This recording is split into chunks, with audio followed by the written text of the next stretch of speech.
Very good evening. I welcome all of you on behalf of Pusa Road CP Study Circle. All today's webinar on the issues in filing in 10B and 10BB. On this subject, our CA Ved Mittal ji with us. I welcome you. I also welcome Rajiv Kohli ji, Rajesh Jain ji, Sunil Rastogi ji, our own former convener Harinder Chhabra ji, Ketan Antale ji, and all the attendee on behalf of our Pusa Road Study Circle. As you know, Ved Mittal ji is not a new to our study circle, but it's still my duty to introduce him very, very briefly for the purpose of the recording. CA Ved Mittal ji is in practice since last 25 years in Delhi. He did his graduation from Aligarh Muslim University, Aligarh. He is the managing partner of Messrs. Ved and Associate, Delhi. He is also a visiting faculty of certification course of non-profit organization NPO NGO by ICI. He qualified certification course of forensic audit and fraud detection from ICI and independent directors from IICA and pursuing LLB in present. अब तो complete हो गई होगी sir LLB आपकी? आधी रह गई 1 साल रह गई. तो sir I once again welcome you, sir, and over to you, sir. Thank you so much. Good evening. First of all, thank you to the Rajesh ji and all office bearer of this study circle. और no doubt इस समय बड़ा hot topic है 10B 10BB. रात को सोते में भी हम 10BB 10BB बोलते रहते हैं, तो मिसेस कहती है क्या क्या क्या चीज है 10B और 10BB. 10 बीबी तो नहीं है. 10 बीबी आ गई. क्योंकि इसमें बीबीबी वर्ल्ड है तो बड़ा हॉट सा लगता है. चलिए खैर ये मजाक की चीज है, लेकिन हाँ रियली बहुत टॉपिक है, बहुत हॉट टॉपिक है, बहुत ज्यादा चेंजेस कर दिया है. और सबसे बड़ी प्रॉब्लम है कि हम जितनी भी प्रोफेशनल पुलिस हैं, किसी के पास में 5 फाइलें, किसी के पास में 2 फाइलें, और सेक्शंस बिल्कुल अलग हैं, सेक्शन 11, 12, 13. दूसरी बड़ी प्रॉब्लम है कि जो हमारा ऑडिट का फॉर्म है 10B या 10BB, उसमें जो लैंग्वेज यूज की है वो प्योरली एक्ट की लैंग्वेज की है. तो जब तक हमें किस एक्ट में किस सेक्शन में क्या लिखा है क्या नहीं लिखा, हम शायद फॉर्म 10B या 10BB नहीं भर सकते. तो मैंने अपने कोशिश करूंगा कि जो पॉइंट्स हैं, और मैंने कुछ एग्जाम्पल देके भी वी हैव ट्राई टू. अब मैं अपनी प्रेजेंटेशन शुरू करता हूं.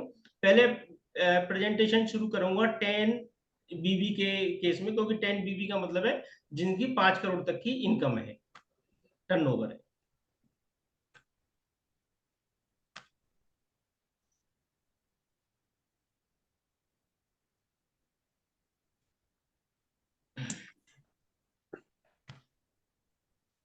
जैसे कि हम देखते हैं there is a two form 10B और 10BB. 10B के इन्होंने नहीं कर दिए जिसकी एनपीओ की इनकम 5 करोड़ से ज्यादा है, टोटल इनकम इंक्लूडिंग, मतलब टोटल इनकम मतलब है जो हमारी इनकम एक्सपेंडिचर साइड है वो, और कॉर्पस फंड, दोनों का टोटल यदि 5 करोड़ से ज्यादा है तो हमें फॉर्म फाइल करना है 10B. 5 करोड़ से कम है तो फाइल करना है 10BB. या हमने किसी तरह का कोई FCRA कंट्रीब्यूशन लिया हुआ है. यदि मेरा टोटल इनकम 1 लाख रुपए है और मैंने 1 लाख का ही फॉरेन कंट्रीब्यूशन लिया हुआ है, फिर भी इस केस में मुझे 10B फाइल करना है. Means any amount of FCRA receive, now you have to file 10B, चाहे आपका टर्नओवर 5 करोड़ है या 5 करोड़ से कम है. नेक्स्ट, या आपने आउटसाइड इंडिया कोई भी पैसा अप्लाइड किया हुआ with the permission to CBDT और नॉट, इस केस में भी मुझे फॉर्म नंबर 10B फाइल करना है. तो नट सेल में यदि मेरा टर्नओवर 5 करोड़ से ज्यादा है, या मैंने FCRA का कंट्रीब्यूशन लिया हो, या मैंने इंडिया के बाहर कोई भी पैसा अप्लाइड किया हो, इन तीनों सिचुएशन में मुझे 10B फाइल करना है, और बाकी सिचुएशन में 10BB. रीजन क्या है कि 10B में इन्होंने बहुत ज्यादा इंफॉर्मेशन मांगी है और 10BB में कुछ इंफॉर्मेशन कम ली है. लेकिन जो 10BB में इंफॉर्मेशन है वो सारी इंफॉर्मेशन 10B में अपने आप है. तो 10B थोड़ा सा लार्ज है और 10BB थोड़ा सा स्मॉल है, इंफॉर्मेशन सारी वही है. अब ये पहला क्वेश्चन, अब जो मैंने 1 लिखा हुआ, 1 का मतलब है जो मेरे फॉर्म में भी 1 लिखा हुआ है, बेसिक इंफॉर्मेशन, अपना पैन नंबर है, अपना असेसमेंट ईयर है, प्रीवियस ईयर है, रजिस्टर्ड ऑफिस है, टाइप है, और ऑडिट इंस्ट्रूमेंट का मतलब है डेफिनेट, अगर मेरी सोसाइटी होगी तो बाइलॉज होगा, ट्रस्ट है तो ट्रस्ट होगी, उसमें मुझे कंपनी है तो सेक्शन 8 कंपनी है तो मेमोरेंडम है, तो audit is estimated under the instrument और नॉट, नो डाउट यस होगा. अब आता है 9 नंबर, मैनेजमेंट। मैनेजमेंट में जो हमारे ऑफिस बियरर हैं, अगेन मैं कह रहा हूं, जो हमारे ऑफिस बियरर हैं, ऑफिस बियर का मतलब ट्रस्ट के केस में ट्रस्टी हो गए, सोसाइटी के केस में अपने ऑफिस बियरर हो गए, और सेक्शन 8 कंपनी के केस में हमारे डायरेक्टर्स हो गए। तो उन सब की इंफॉर्मेशन इसमें डालनी है। जैसे नेम ऑफ द पर्सन, क्या रिलेशन, रिलेशन से मतलब या तो ऑथर होगा, फाउंडर होगा, सेटलर होगा, ट्रस्टी होगा, ऑफिस बियरिंग होगा, गवर्निंग काउंसिल, इन सब की हमें इंफॉर्मेशन डालनी है। Percentage of share holder, share holder के केस में सेक्शन 8 कंपनी में आएगा, अदरवाइज सोसाइटी और ट्रस्ट के केस में नहीं आएगा। यूनिक आइडेंटिफिकेशन का मतलब है उनके पैन नंबर, आईडी वगैरह, ये पेन है तो पेन नंबर आ जाएगा, आधार है तो आधार, बाकी उसमें 8 चीज दी है, लेकिन पेन आधार है। जो अदर आइडेंटिफिकेशन में मैं जैसे मैंने बताया 8 चीज दी हुई है, पेन और आधार के अलावा 6 और हैं, तो उसमें देना है। अब आता है वेदर चेंज, अगर ड्यूरिंग द ईयर में कोई आपके बोर्ड ऑफ ट्रस्टी चेंज हुए हैं, या ड्यूरिंग द ईयर में आपके गवर्निंग बॉडी चेंज हुई है, तो उनकी भी आपको लिस्ट देनी है, यस और नो। मैनेजमेंट ये उस केस में है जैसे सेक्शन 8 कंपनी है, 5% से ज्यादा की होल्डिंग है, अगर जो इंडिविजुअल्स नहीं है। जैसे ऐसा भी होता है सेक्शन 8 कंपनी में शेयर किसी और किसी कंपनी के पास में हो, एचयूएफ के पास में हो, एओपी के पास में हो, तो उनकी भी हमें डिटेल देनी है if holding is more than 5%। अब आता है इसमें कमिटमेंट ऑफ एक्टिविटीज का। जैसे हमें जैसे हम जानते हैं there is two type of the registration, एक तो प्रोविजनल रजिस्ट्रेशन, एक regular. Regular means for the 5 year, और प्रोविजनल का मतलब है इससे पहले मेरे पास में 12AA का रजिस्ट्रेशन नहीं था, मैंने फर्स्ट टाइम अप्लाई किया हुआ है, तो that is a provisional for the maximum period of 3 year. लेकिन लॉ ये कहता है यदि आपकी एक्टिविटी स्टार्ट हो गई है तो विद इन 6 मंथ आपको दोबारा से फॉर्म नंबर 10AB फाइल करना है फॉर द रेगुलर। तो उन्होंने कुछ मांगी हुई है details, whether the provisional registration और approval has been, activity has been commitment during the year, date of commitment of activities providing the following. जो हम जैसे मैंने फॉर्म 10A फाइल किया, उसके बाद फॉर्म नंबर 10AC मेरे पास में आ गया। यदि मेरे पास में प्रोविजनल है तो मुझे रजिस्ट्रेशन नंबर डालना है, किस डेट में मैंने एप्लीकेशन फाइल की, क्या स्टेटस है। और अगर मेरे पास में प्रोविजनल है और मैंने रेगुलर के लिए भी फाइल किया हुआ है, तो उसकी भी मुझे स्टेटस डालना है कि आज की डेट में क्या स्टेटस है, क्या नहीं है। अब एक नया चीज उन्होंने डाली थी, रूल नंबर 17AA जो सितंबर 2022 में आई थी, कि books of account has to be maintain. जैसे हम टैक्स ऑडिट में देखते हैं, सेम कंसेप्ट यहाँ है, कॉपी कट पेस्ट, कि आपके बुक्स ऑफ अकाउंट कहाँ कहाँ पर मेंटेन है। ऐसा भी हो सकता है, अब इसमें ना बुक्स भी प्रेस्क्राइब कर दी, जैसे जैसे हम टैक्स ऑडिट में देखते हैं ledger, cash book, copy, records of all project, income expenditure, ये मैंडेटरी किताब है जो हमें मेंटेन करनी है। ये कहाँ पर मेंटेन है, कंप्यूटर सिस्टम में है, रजिस्टर्ड ऑफिस में है, या अदर देन रजिस्टर्ड ऑफिस है, तो हमें उसका एड्रेस भी मेंटेन करना है, जैसे हम अदर टैक्स ऑडिट में करते हैं या कंपनी ऑडिट में करते हैं। सेम कंसेप्ट बिल्कुल यहाँ है, कोई चेंजेस नहीं है, क्योंकि इस साल ये नया है इसलिए हमें नया लग रहा है, लेकिन जो हम टैक्स ऑडिट में करते हैं वो सेम कंसेप्ट यहीं पर है, डिटो, कोई चेंजेस नहीं है। अब आता है वॉलेंटरी कंट्रीब्यूशन, कॉलम नंबर 12 से 21 तक देखना है। फर्स्ट है कॉलम नंबर 12 है, whether form number 10BD has been filed और नॉट। 10BD का मतलब है जो मुझे डोनेशन रिसीव हुआ है उसकी मुझे पूरी इंफॉर्मेशन इनकम टैक्स में फाइल करनी थी, फॉर्म नंबर 10BD के शेप में, जिसकी लास्ट डेट थी 30 जून 2023 तक थी। हर साल एक महीने साल बढ़ा दी थी, पहले 31 मई होती थी। तो अब ये इन्होंने क्या किया हुआ है कि जो आपने voluntary contribution during the year receive करा हुआ है, या ITR 7 में जो आपका शेड्यूल नंबर BC है, पहला। दूसरा, जो मेरा इनकम एक्सपेंडिचर में मेरा वॉलेंटरी कंट्रीब्यूशन आया है वो। तीसरा है कि मेरा जो टैब नंबर BD में मैंने इंफॉर्मेशन दी है, ये डेफिनेटली तीनों अलग अलग हैं। तो इन्होंने फॉर्म नंबर 10BB में तो थोड़ी सी कम इंफॉर्मेशन मांगी है, लेकिन फॉर्म नंबर 10B में जो हम आगे देखेंगे उसमें पूरी इंफॉर्मेशन मांगी है। मींस आपने फॉर्म नंबर 10BD कितने अमाउंट का फाइल किया, आपने आउट ऑफ दैट उसमें इनकम एक्सपेंडिचर में कितना दिखाया है, और शेड्यूल BC में कितना है, तीनों की लिंकिंग कर दी है। लेकिन यह शॉर्ट में है, weather 10BD has been filed, अगर मैंने फाइल किया है yes, if yes the total sum donation reported in the 10BD, कितना आपने 10BD में आपने डोनेशन कितना दिखाया है। Donation not reported in the 10BD, कितना डोनेशन आपने 10BD में नहीं दिखाया है। मींस यदि मेरा इनकम, ये इन्होंने लिंक कर दिया इनकम एक्सपेंडिचर से, इनकम एक्सपेंडिचर अकाउंट में जितना मेरा वॉलंटरी कंट्रीब्यूशन आया है तो दोनों का टोटल यहाँ आना चाहिए, कितना 10BD में है, कितना 10BD में नहीं है। इनकम एक्सपेंडिचर में जितना मैंने डोनेशन है उसका लिंक दे दिया कि कितना आपने 10BD में दिखाया है, कितना 10BD में नहीं दिखाया, या मुझे क्यूमुलेटेड फिगर इसमें डालनी है, क्यूमुलेटेड फिगर डालनी है, nothing. Total voluntary contribution received means 13-14, 13 किसका था, जो मैंने 10BD में दिखा दिया है, और जो 10BD में नहीं दिखाया तो उसका टोटल मेरा आ गया, total voluntary contribution received to be match with the income expenditure account. Income expenditure में जितना है दो भाग में है, 10BD में कितना दिखाया, 10BD में नहीं दिखाया, दोनों का टोटल आपका इनकम एक्सपेंडिचर से मैच होना चाहिए। ये पॉइंट नंबर 16 यहाँ गलत दिखा दिया है क्योंकि फॉरेन कंट्रीब्यूशन 10WB में आता ही नहीं है, तो कहीं ना कहीं थोड़ी सी प्रिंटिंग मिस्टेक्स है।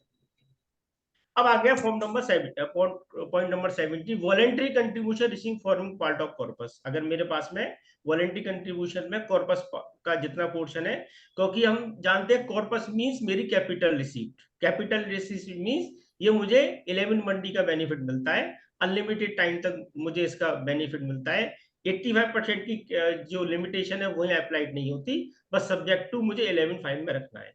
तो यहाँ पर दिखाना है कि वॉलंटरी कंट्रीब्यूशन आपका कितना है। अनोनिमस डोनेशन, अगर इसमें से जो पार्ट मेरा अनोनिमस डोनेशन, जो मेरा टैक्सेबल पोर्शन है, टैक्सेबल लॉ क्या कहता है कि जो 5% टोटल डोनेशन का 5% या 1 lakh whichever is higher, जितना उससे हायर पोर्शन है उस पर ही मुझे 30% का टैक्स लगता है। यदि लोअर साइड में है तो वो मेरा वॉलंटरी कंट्रीब्यूशन में कन्वर्ट हो जाता है। तो मुझे यहाँ जो फिगर दिखानी है वो दिखानी है जो मेरी हायर साइड पर है, 5% या 1 lakh of the aggregate donation, उससे ज्यादा की फिगर है तो मेरा यहाँ पर 30% का टैक्स लग जाएगा। वो फिगर मुझे दिखानी है जो मेरी एक्सेस है।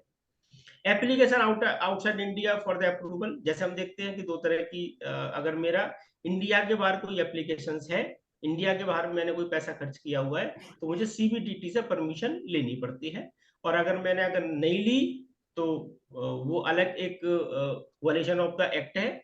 तो यहाँ मुझे अलग से दिखाना है कि अगर मैंने इंडिया के बाहर कोई खर्चा किया हुआ है with taking the permission. Sir भी ये बाई डिफॉल्ट 10B का हो जाएगा ना, BB में तो लागू ही नहीं होगा ये। हाँ 10, हाँ ये अपना 10 BBI में अपना टैक्सेबल हो जाएगा। Voluntary contribution required to be applied, अब ये आ गया आपको कितना, आपको जो वॉलेंट्री कंट्रीब्यूशन मिला है टोटल मिला के उसको आपको अप्लाइड, अप्लाइड मींस खर्च करना है, एप्लीकेशन ऑफ फंड का मतलब है वो पैसा आपको खर्च करना है। तो उन्होंने ये ला दिया कि जितना भी आपको डोनेशन मिला है जो आपका इनकम एक्सपेंडिचर अकाउंट में आ रहा है उसमें कुछ उन्होंने एड लेस करने के बाद में ये अमाउंट आपको खर्च करना है, इसका 85% पैसा आपको खर्च करना है। तो इन्होंने ये इसमें दिखा दिया, voluntary contribution required to be applied by the audited during the previous year. अब इसमें अगर भी मैं अपनी इनकम एक्सपेंडिचर अकाउंट देखूं तो इनकम एक्सपेंडिचर, इनकम साइड में कौन कौन सी आ रहे हैं, मेरा वॉलंटरी कंट्रीब्यूशन, उसके बाद में अदर इनकम में क्या आ रही है, सपोज इंटरेस्ट इनकम आ रही है, सपोज रेंटल इनकम आ रही है, यदि मेरी एजुकेशन इंस्टीट्यूट है तो सपोज फीस आ रही है। तो अदर देन वॉलंटरी कंट्रीब्यूशन जितना भी अमाउंट है मैं कॉलम नंबर 21 में दिखाऊंगा, इनकम अदर देन स्पॉन्सरशिप वगैरह मिल रही है वो भी यहीं पे जाएगा। सब जब मैं इनकम साइड में देखूंगा, इनकम साइड में वॉलंटरी कंट्रीब्यूशन के अलावा जो भी मेरी इनकम है वो मेरा कॉलम नंबर 21 में आ जाएगा। करेक्ट। अब आ गया कॉलम नंबर 22 का मतलब मेरी जो इनकम साइड का जो टोटल है, total voluntary contribution plus other income, उनका टोटल मेरा 20 और 21 करके कॉलम नंबर 22 में आ जाएगा। मींस मेरी इनकम साइड का जितना भी टोटल है वो मेरे कॉलम नंबर 22 से मैच होना चाहिए। इनकम एक्सपेंडिचर साइड का जो टोटल मेरा कॉलम है क्रेडिट साइड का, इनकम साइड का, वो मेरे कॉलम नंबर 22 से मैच होना चाहिए बिल्कुल। अब आगे इनकम टू बी अप्लाइड, मतलब जितनी भी मेरी इनकम है वो उतनी मुझे खर्च करनी है। तो कॉलम नंबर 22 का मींस इनकम एक्सपेंडिचर का जो क्रेडिट साइड है वो मेरा कॉलम नंबर 22 से मैच होना चाहिए। अब आ गए एप्लीकेशन ऑफ इनकम, एप्लीकेशन का मतलब है ये मुझे खर्चा करना है। फिर आ गए total amount applied for the charitable and religious purpose, total of fund, revenue और कैपिटल। लॉ ये कहता है कि जो आपको इनकम रिसीव हुई है वो आपको खर्च करनी है, चाहे वो रेवेन्यू नेचर की हो चाहे वो कैपिटल नेचर की हो। तो यहां में कौन सा दिखाना है, टोटल जो हमने खर्च किया हुआ है, मींस इनकम एक्सपेंडिचर साइड की डेबिट साइड का टोटल, उसमें डेप्रिसिएशन छोड़ देंगे वो, और मेरा कैपिटल एक्सपेंडिचर जो मेरा एडिशन ऑफ फिक्स एसेट, उन दोनों का टोटल हम यहाँ पर ले लेंगे। लॉ ये कहता है कि केवल उसी एप्लीकेशन ऑफ फंड का बेनिफिट मिलेगा जो आपने पेड किए हुए हैं। अगर आपने कोई एंट्री डाल दी अक्रूवल बेसिस पे, सैलरी पेबल डाल दी और बुक्स में भी पेबल आ रही है, उसका आपको बेनिफिट नहीं मिलेगा, इवन एनी एक्सपेंसेस का। तो मीन्स ये हुआ amount which are not actually paid, जो आपने खर्चा पे नहीं किया हुआ है और अपनी इनकम एक्सपेंडिचर में दिखाया है, जिसका आप एप्लीकेशन ऑफ फंड का बेनिफिट ले रहे हैं, वो अमाउंट यहां से लेस हो जाएगा। मींस यदि मैं अपनी असेट साइड, अपनी बैलेंस शीट में देखूं और लाइबिलिटी साइड में मेरी आ रही है करंट लाइबिलिटी, और करंट लाइबिलिटी में आ रही है एक्सपेंसेस पेबल या एनी काइंड ऑफ पेमेंट जो मेरी, चाहे वो कैपिटल नेचर का हो चाहे वो रेवेन्यू नेचर का हो, और उसका मैंने ऊपर एप्लीकेशन ऑफ फंड लिया हुआ है, वो अमाउंट मेरा लेस हो जाएगा। नेक्स्ट है amount actually paid during the previous. अच्छा, अब ऐसा भी हो सकता है कि लास्ट ईयर मींस मार्च 22 में मेरा ऐसी कुछ एक्सपेंसेस पेबल रहे हो जो मैंने करंट ईयर में पेड किए हो, तो यहां मुझे जो मेरे लास्ट ईयर के एक्सपेंसेस पेबल थे जो मैंने करंट ईयर में पेड किए हैं, वो यहां पर आ जाएंगे, amount actually paid during the previous year which accrued during the earlier year but not claim as application of fund. तो मींस वो अमाउंट यहां मेरा ऐड हो जाएगा। अब आ गया total amount to be applied, मतलब अल्टीमेटली क्या हुआ, अब मुझे कितना अलाउड मिलेगा। नेट सेल में क्या हुआ, जो मेरा इनकम एक्सपेंडिचर में एक्सपेंडिचर साइड था उसमें डेप्रिसिएशन लेस कर दिया, वो अमाउंट आ गया। उसमें से मैंने कौन सा अमाउंट लेस किया, जो मुझे एक्चुअली पेड नहीं करा मैंने, मेरी करंट लायबिलिटी में आ रहा है, वो माइनस हो गया, और वो अमाउंट ऐड हो गया जो मैंने पिछले साल लायबिलिटी में थी, इस साल मैंने खर्च उसको पेड कर दिया। तो टोटल अमाउंट आपका अलाउड आ गया 23 में। अब आता है amount receive investment deposit back corpus और अनसिक्योर्ड लोन। ये क्या चीज है, बीच में 2021 में लॉ आया था कि यदि आपने कॉर्पस से या लोन से कोई भी एक्सपेंसेस किया हुआ है जो आप चाहते हैं मैं एप्लीकेशन ऑफ फंड उसको ले लूं, तो लॉ ने ये मना कर दिया कि यदि कोई भी खर्चा आपका चाहे कॉर्पस से किया हो या आपने लोन से किया हो तो उस साल आपको नहीं मिलेगा। अब किस साल मिलेगा, जिस साल आप रिवर्ट बैक कर दोगे। जैसे कि एग्जांपल, मेरी करंट ईयर की इनकम है 0 और मैंने उसमें 2 लाख रुपए खर्च कर दिए। अब 2 लाख रुपए किससे खर्च किए, या तो मैंने कॉर्पस से किए होंगे या मैंने लोन से किए होंगे। तो लो ये कहता है इस साल आपको उसका बेनिफिट नहीं मिलेगा। किस साल बेनिफिट मिलेगा, जिस साल आपके पास में सरप्लस होगा और 2 लाख रुपए जो आपने खर्च किए हैं वो आप कॉर्पस फंड में ट्रांसफर कर दोगे या लोन फंड में ट्रांसफर कर दोगे, उस साल मिलेगा। तो वही चीज है कि जिस सालों पिछले सालों में मैंने कोई खर्चा किया हुआ है और आज उस साल में उसको एप्लीकेशन ऑफ फंड में ले रहा हूं तो वो मेरा ऐड हो जाएगा। तो ये 5 और 6 वही चीज है, अमाउंट ऑफ इन्वेस्टर और deposit in the corpus which was applied during the preceding year and not claim as a application of the previous year. Same repayment of loan or borrowing during the previous year which was earlier applied, not claim as a application of previous year. इसके side number को अब आ गया कि amount to B disallowed. अब law ने कुछ ऐसे खर्चे हैं जो आपके खर्चे नहीं माने, जो आपका एप्लीकेशन ऑफ फंड नहीं माना, आपने कर दिए हैं लेकिन लॉ के हिसाब से वो एप्लीकेशन ऑफ फंड नहीं है। देखते हैं कौन कौन से amount disallowed under section 40A और 40AI, TDS not deducted as per income tax. Law ये कहता है आपको एज पर एक्ट के हिसाब से टीडीएस काटना है, लेकिन आपने टीडीएस नहीं काटा, तो जितने अमाउंट पर टीडीएस नहीं काटा वो आपका अमाउंट डिसअलाउड हो जाएगा। Disallowed means application of fund नहीं माना जाएगा। सेम आपने 10,000 से ऊपर के कैश के खर्चे किए हैं या आपने लायबिलिटीज क्रिएट कर दी, वो भी आपने कैश में पे किए हुए हैं, तो इस टाइप के 40A3 और 3A वो भी आपके डिसअलाउ हो जाएंगे। नेक्स्ट है corpus donation to the other institution. Law ये कहता है कि आप एक एनपीओ दूसरे एनपीओ को करंट ईयर की इनकम से केवल वॉलेंटरी डोनेशन दे सकती है। यदि आपने एक एनपीओ ने करंट ईयर की इनकम से कॉर्पस डोनेशन दिया हुआ है तो वो उसका एप्लीकेशन ऑफ फंड नहीं माना जाएगा, तो यहाँ भी उसको डिसअलाउ कर दिया। Donation made to other institution not having the same objective, same issue. आपने अगर कोई वॉलेंटरी डोनेशन दिया हुआ है लेकिन उसके ऑब्जेक्ट और आपके ऑब्जेक्ट अलग अलग हैं, तो भी इस सिचुएशन में आपको एप्लीकेशन ऑफ फंड का बेनिफिट नहीं मिलेगा। नेक्स्ट आता है donation to the any other person not registered और अप्रूव्ड। अगर कोई ऐसा असेसी जिसको आपने डोनेशन दिया हुआ है जो इनकम टैक्स में रजिस्टर्ड नहीं है, चाहे वो 1012 में हो या 1023C में हो, वो भी आपका डिसअलाउ हो जाएगा। Next application outside India. आपने इंडिया से बाहर without application from the CBDT आपने कोई खर्चा किया हुआ है तो वो खर्चा भी आपका डिसअलाउ हो जाएगा। या आपने कोई अप्रूवल तो लिया हुआ है लेकिन अप्रूवल की लिमिट से बाहर खर्चा किया हुआ है तो भी वो आपका डिसअलाउ हो जाएगा। या आपने आपके ऑब्जेक्टिव है, आपके बायलॉज में ऑब्जेक्टिव है और आपने अदर देन ऑब्जेक्टिव, जो ऑब्जेक्टिव में नहीं है वो भी आपने खर्चा किया हुआ है, तो उस खर्चे को भी डिसअलाउ हो जाएगा। इसके अलावा आपको और कुछ लगता है एनी अदर डिसअलाउंस, तो ये सारे डिसअलाउंस हो गए। जो आपके एप्लीकेशन ऑफ फंड जो आपने खर्चा किया हुआ है उसमें से ये सारे अमाउंट माइनस हो जाएंगे। मींस टोटल अलाउएबल एक्सपेंडिचर 23 में ये सारे प्लस और माइनस करने के बाद आपके पास में आ गया eligible amount of application of fund, eligible amount for application of fund, ये आपका आ गया अमाउंट डीम टू। अब ऐसा भी हो सकता है कि मैंने फॉर्म नंबर 9A भरा हो या फॉर्म नंबर 10 भरा हो। 9A का मतलब है कि 9A, अब दोनों में फर्क समझते हैं फॉर्म नंबर 10 और 9A में क्या है। पहले फॉर्म नंबर 10 लेता हूं मैं। 10 का मतलब है लॉ कहता है कि मुझे 85% पैसा खर्च करना है।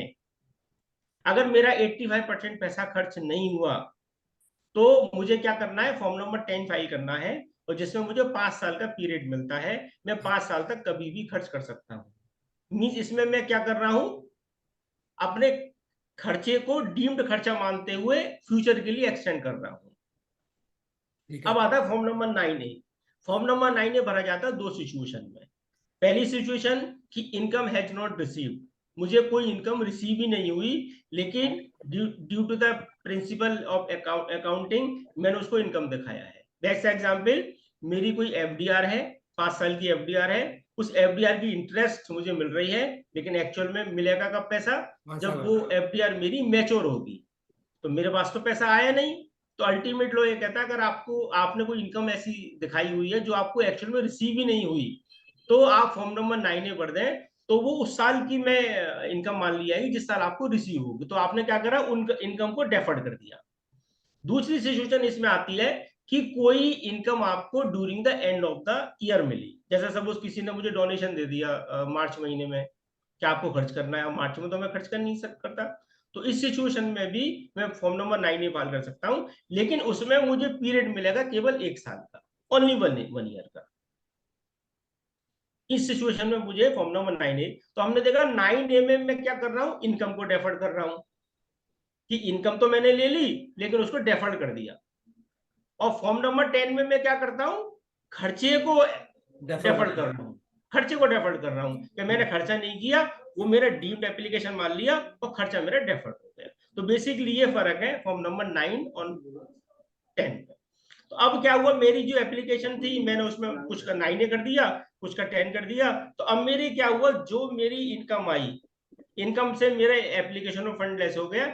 लेस होने के बाद में जो बचा उसमें मुझे 15% का बेनिफिट मिलेगा ऑफ द ग्रॉस इनकम का 15%। उसके बाद में यदि कोई अमाउंट मेरा बच रहा है तो उस पर 30% का टैक्स लगेगा, सेक्शन 115 BBI।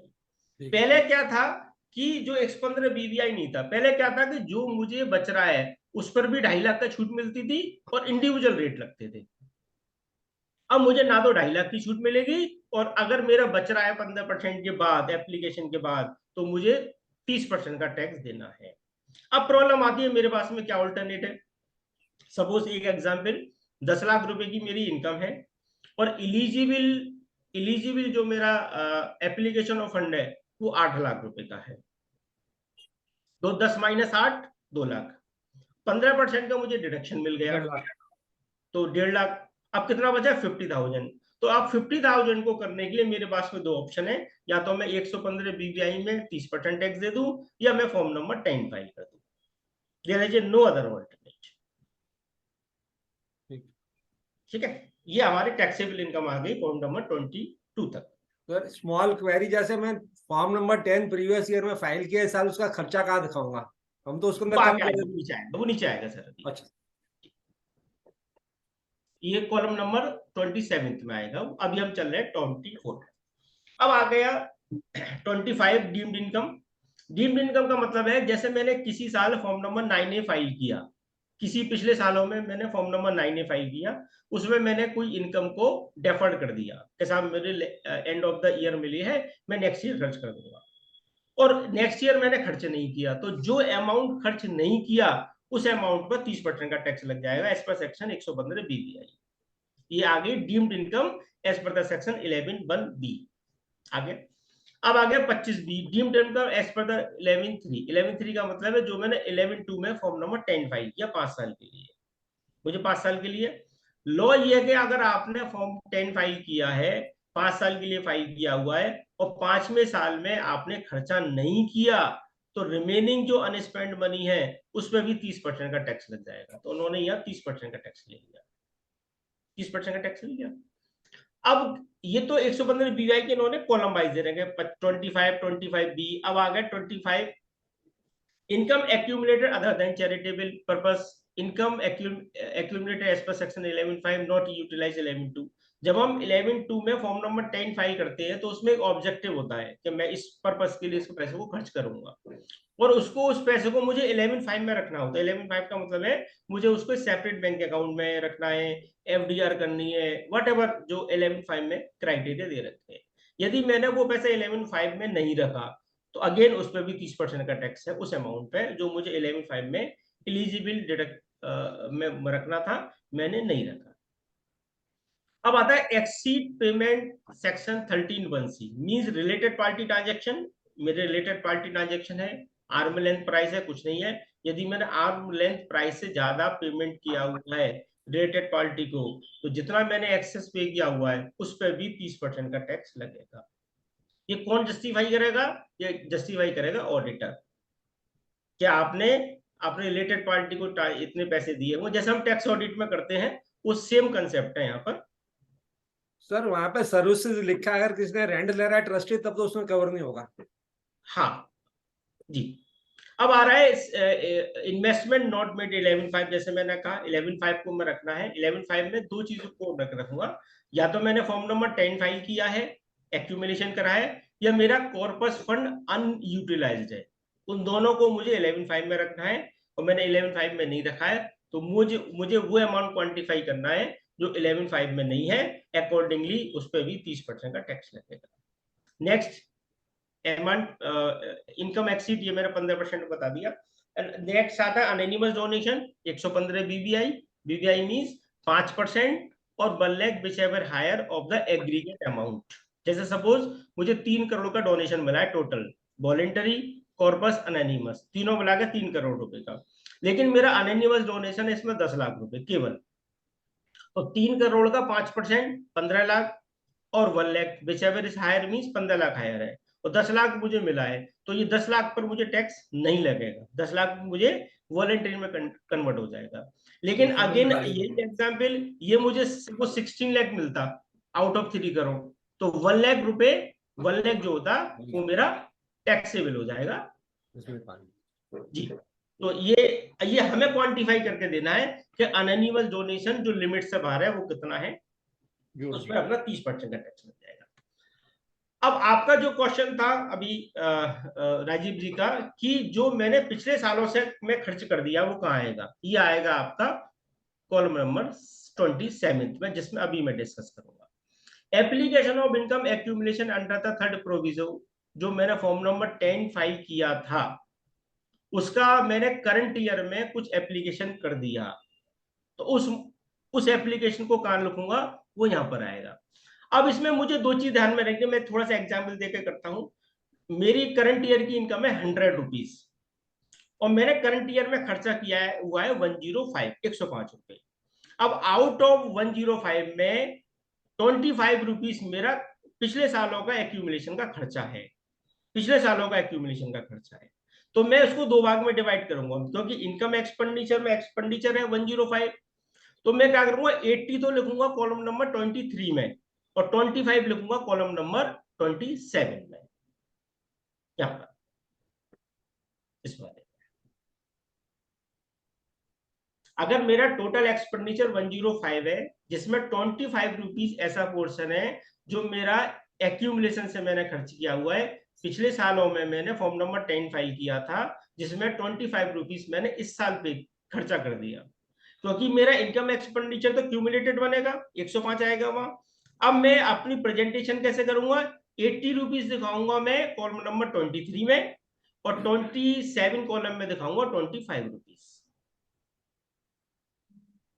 या सेकंड हो गया, ये तो मेरा फॉर्म नंबर इसका हो गया। अब आगे income deemed to be applied for the preceding year, ये मैं यहाँ दिखा दूंगा, या उसके बाद में income earlier year 15% corpus means, ये है इनका कहने का मतलब ये है कि जो मेरे 105 रुपए खर्च हुए हैं उसमें लास्ट ईयर एक्यूमुलेशन कितना है, हो सकता है 105 की जगह मैं दोबारा अगेन बोल रहा हूं कि सपोज मेरे 100 रुपए की इनकम है और 125 रुपए मेरे खर्च हो गए, ऐसा भी सिचुएशन हो सकती है।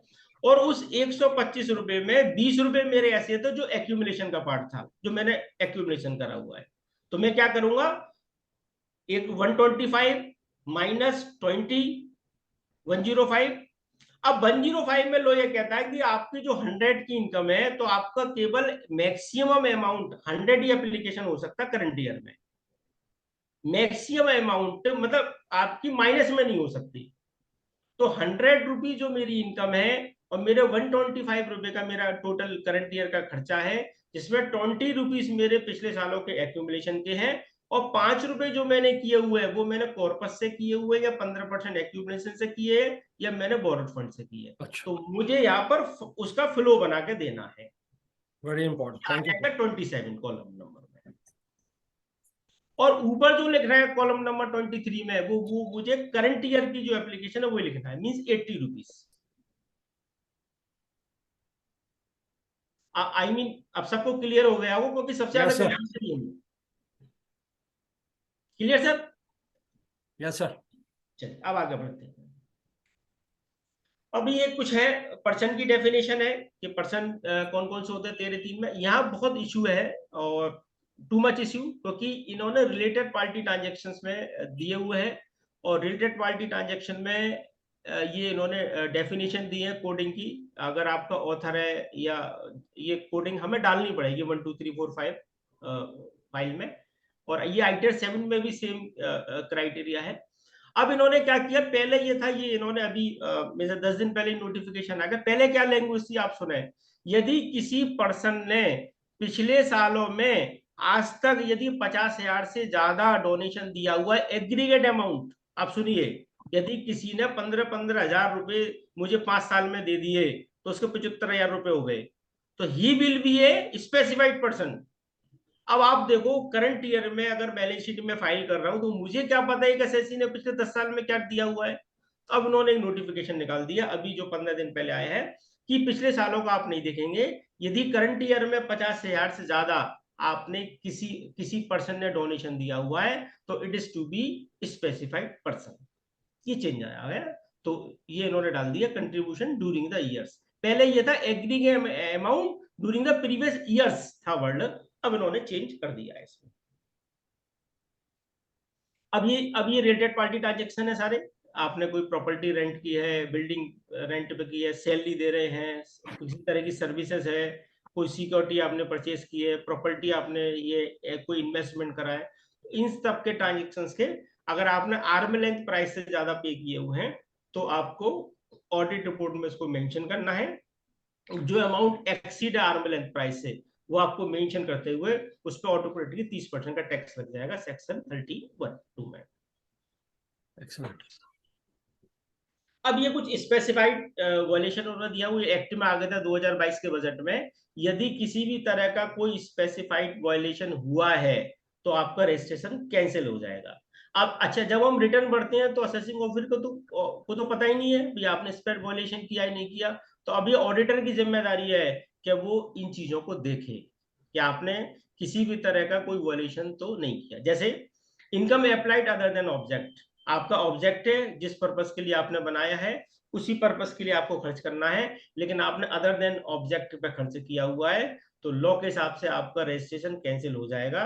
और जैसे ही ऑडिटर यस लिखेगा, कुछ दिन के बाद में आपके पास नोटिस आ जाएगा कि भाई ऑडिटर ने आपका ये लिखा हुआ है, सो कॉस्ट नोटिस आएगा कि आप जवाब दो।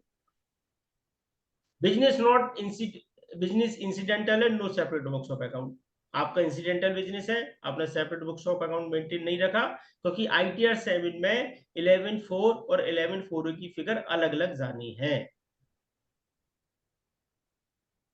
और आपने separate books of account maintain नहीं रखे, लॉ में भी आ गया, आपने separate books of account maintain नहीं रखे तो आपका रजिस्ट्रेशन कैंसिल हो जाएगा। तो ये ऑडिटर की जिम्मेदारी है कि वो बताए आपने यस लिखा, उधर उसको सो कॉस्ट नोटिस आया।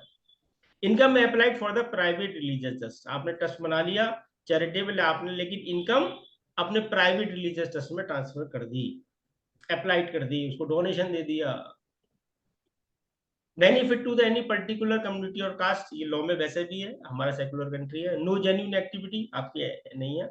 Not compliance any other law, जो आपके लॉ है इंडिया में आपके पर जो एप्लीकेबल है, यदि आपने वो भी फॉलो नहीं किए, किसी भी तरह का आपके पास में कैंसिल हो गया रजिस्ट्रेशन, तो that may be impact on the registration under section 12AB। तो ये ऑडिटर की जिम्मेदारी है इन सब चीजों को टिक करना है और अमाउंट क्वालिफाई करना है, जिसके हिसाब से अगर 115 बीबीआई में आ रहा है तो उस पर टैक्स लग जाएगा, नहीं आ रहा तो पेनल्टी लग जाएगी। तो ये सब क्राइटेरिया करने के लिए उन्होंने यहाँ को क्वांटिफाई किया हुआ है, अमाउंट के साथ भी और एक्टिविटी के साथ भी। अब आगे क्लेम ऑफ डेप्रिसिएशन, ये बड़ा सब्जेक्टिव है मैटर कि मुझे डेप्रिसिएशन मिलेगा या नहीं मिलेगा। तो अब तो 11(6) में क्लियर आ गया कि आपको डेप्रिसिएशन का क्लेम नहीं मिलेगा, लेकिन कुछ ऐसी सिचुएशन है जो अभी भी डिबेटेबल है।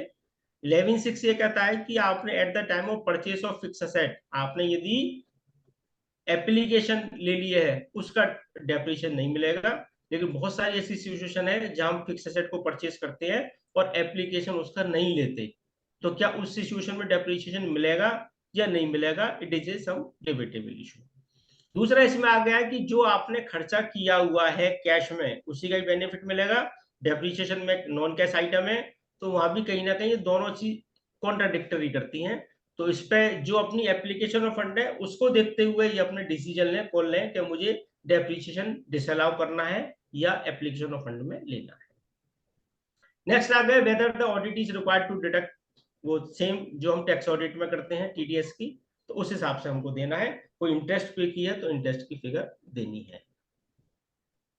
ये कुछ इसके मैंने इंडेक्स बनाए हुए जो शेड्यूल दिए हुए हैं आईटीआर 7 में, अपने आईटीआर 7 में जो 10BB में यहाँ जो लैंग्वेज दी हुई है टीडीएस, इसका मतलब ये TDS disallow 40A3 means cash payment, 40A3 means जो मैंने लाइबिलिटी दिखा दी जो कैश में पे की है, 269 एससी हम सब जानते हैं टैक्स ऑडिट करते हैं, तो इनकी इंडेक्स बनाई हुई है।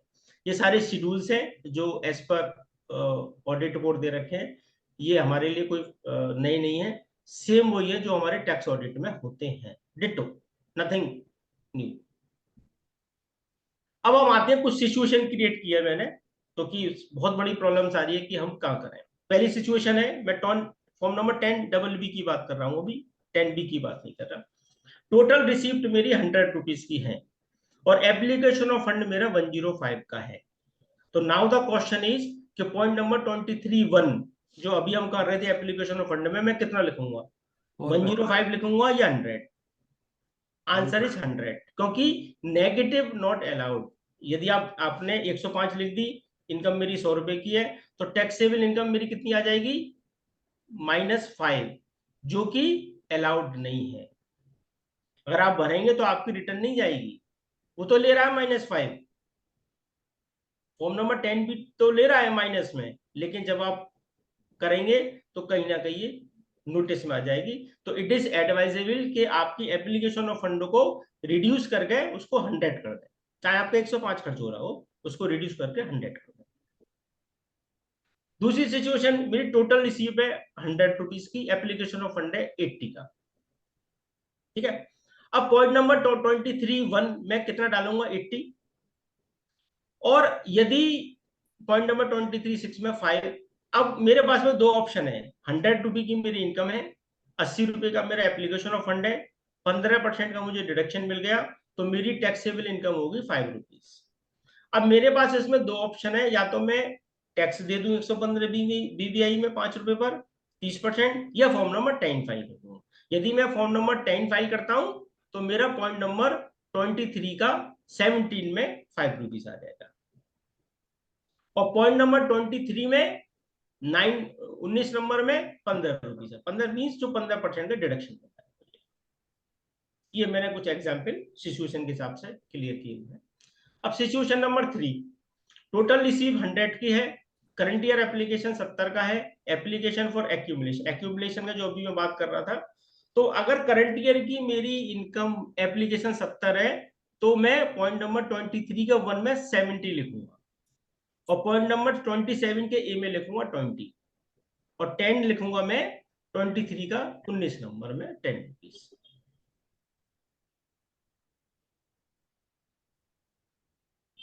Again fourth situation, total receive मेरी 100 की है, एप्लीकेशन मेरा 70 का है, और 35 रुपीज मेरा एप्लीकेशन मीन्स ये एप्लीकेशन ऑफ करंट ईयर का मतलब रेवेन्यू, मैंने रेवेन्यू नहीं लिखा, रेवेन्यू साइड का मेरा 70 रुपीज है, और मेरा कैपिटल एडिशन मेरा 35 है।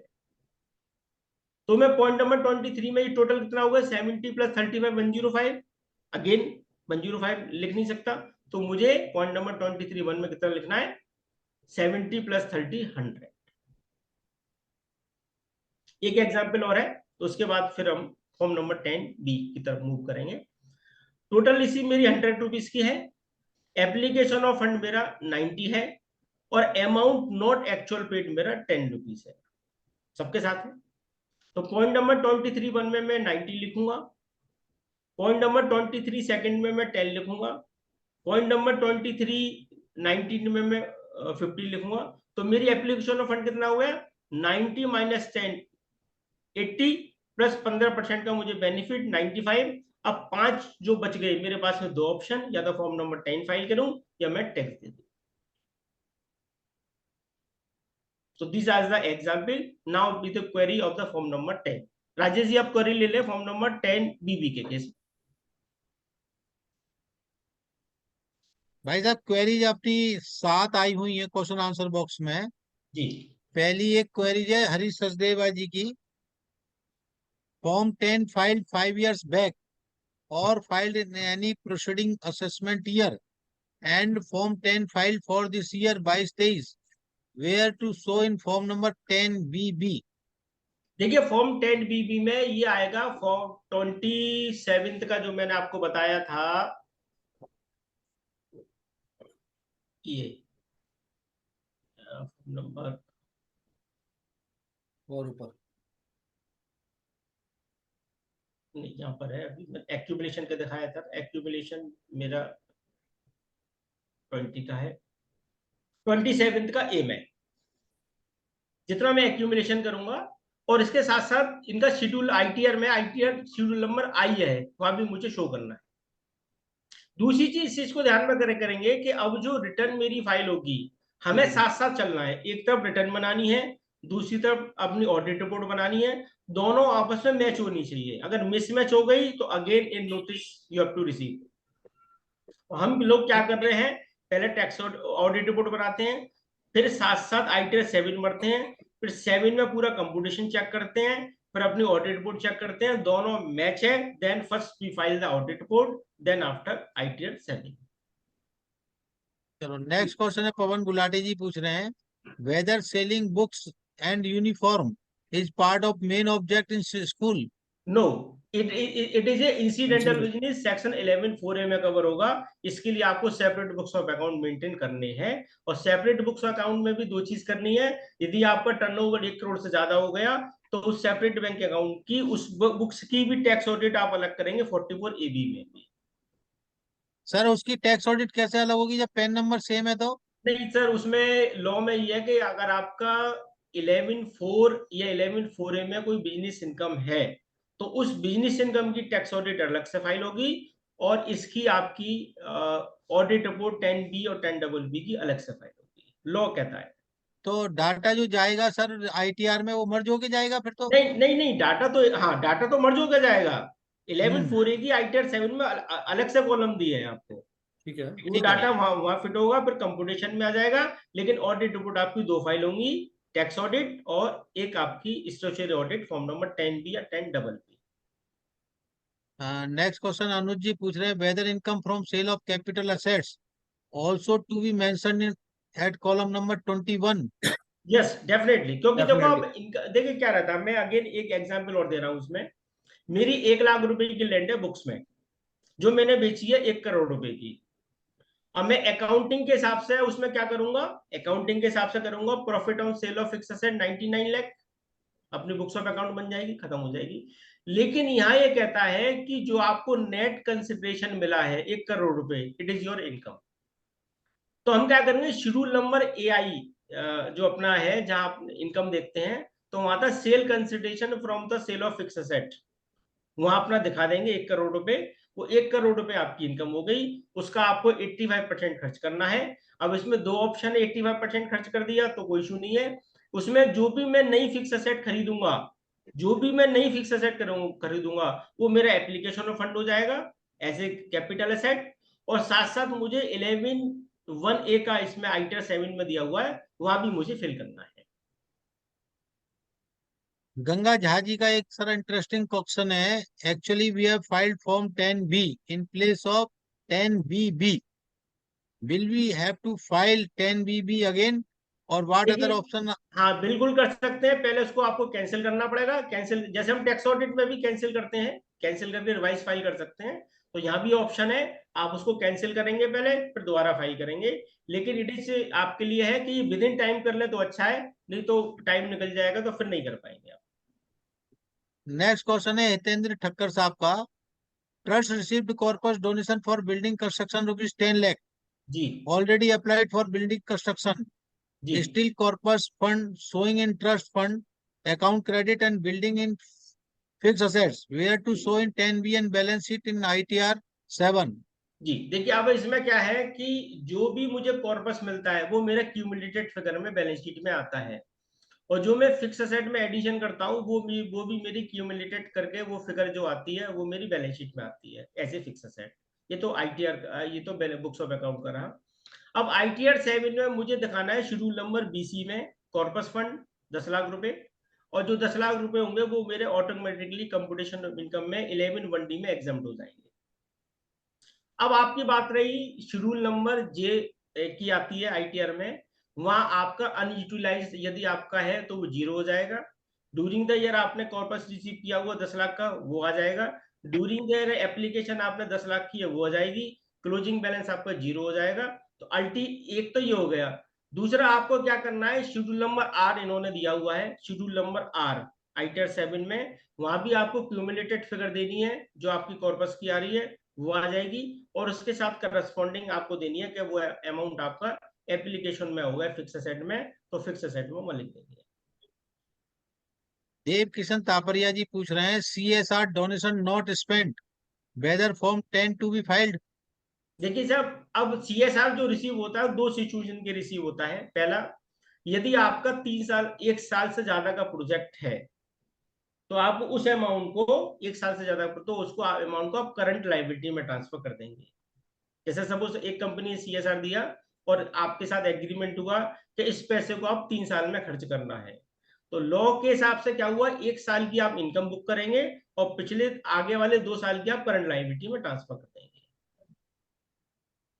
1 साल में जितना खर्च हो गया उतना आपको, ये सारी चीज डिपेंड करेगी कि डोनर डोनी के बीच में क्या एग्रीमेंट है।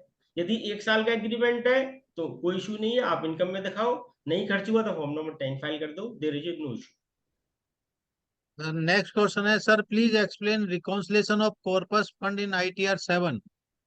देखिए, जो शेड्यूल नंबर R इन्होंने दिया हुआ है उसका रिकंसिलेशन बनाना है। सब उसमें एग्जाम्पल दे रहा हूं। आज की डेट में मेरे पास जो बैलेंस शीट है उसमें 3 करोड़ रुपए का कॉर्पस 31/3/2023 को बैलेंस शीट में दिखा रहा है।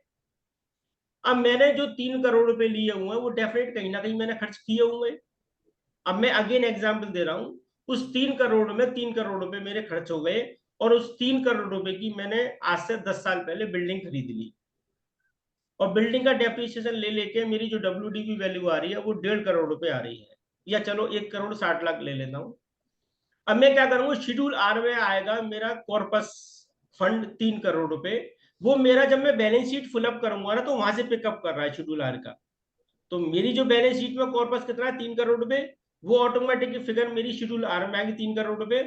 अब 3 करोड़ रुपए में से मेरी जो WDV वैल्यू आ रही है, जिसको जो मैंने 3 करोड़ की असेट खरीदी थी 10 साल पहले, वो मेरी WDV वैल्यू आ रही है 1.6।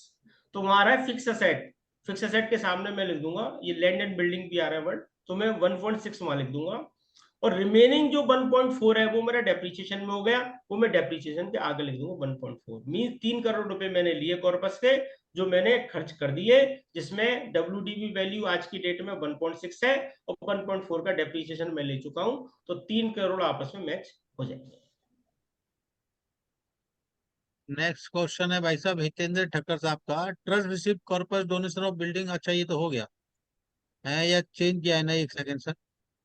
Trust received corpus donation for building construction और भी 10 lakh already applied for building construction, still corpus fund showing in trust fund account credit in balance sheet where to show in 10B।